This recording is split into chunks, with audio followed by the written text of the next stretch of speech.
you can really think carefully about human beings and groups of human beings and why they do what they do, and uncover that from their movement, from their behavior. And I was just fascinated by that, understanding people better, because people are confusing. I mean, Oh yeah. you know. Who do you think it was that encouraged you the most to keep going in this area back then? Yeah, I wasn't encouraged that much. Not that people weren't encouraging about stuff, but and I am dyslexic. And so writing words like other people like words written down, I wasn't good at writing them down like everybody else needed them written down. Reading, I did a lot of, but it was hard work. I made it look like it wasn't hard work, but it really, really was hard work. What I found is I was really good at visual images and being able to draw and paint, and also look at visual images and know what they meant and what you could do with them at a pretty high level. So I was really good at that. And then I realized as well that being good at that meant that I would at school be put on art projects on my own.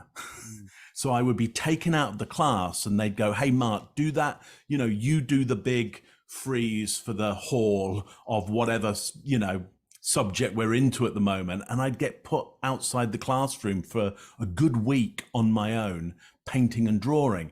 And the main benefit of that was, at the end of it, I would have something that people went, "That's really good, that's brilliant."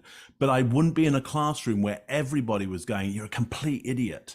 Why are you so lazy? Why can't you do this? Why do you keep getting it wrong? Why aren't you concentrating on stuff?" Because their idea was I was lazy and stupid and not concentrating, and they had a lot of, they couldn't quite work out why I could speak so well and had so much knowledge, but couldn't get it down on, and could outthink them, and quite annoyingly, and couldn't get it down on paper in any way. So it upset them, it annoyed them. I was annoying in class. Outside of class, I guess,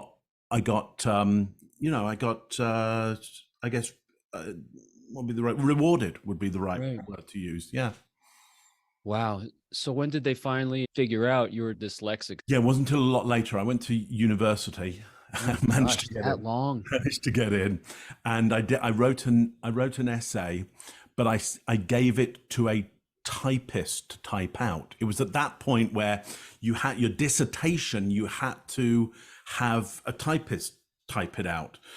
And that was quite hard work, because the typist was like, I can't read this stuff. I don't know what it is. So I had to sit down with the person and go, "Well, this word is this and this word is that." Because all my essays before that would just come back with just red marker all over them. Sure. People would just give up. They just give up on them. Anyway, so it got typed out, and it got, and then I got, almost thrown out for plagiarism. So they said, basically, the lecturer said, "You can't have possibly written this." I said, "Yeah, I did." They said, "Well, no, you can't be thinking at that level." And I said, "Well, yeah, I know I can't be thinking." "Well, I am. You're just confused because nobody's ever written this down before. Right. Never thought of this."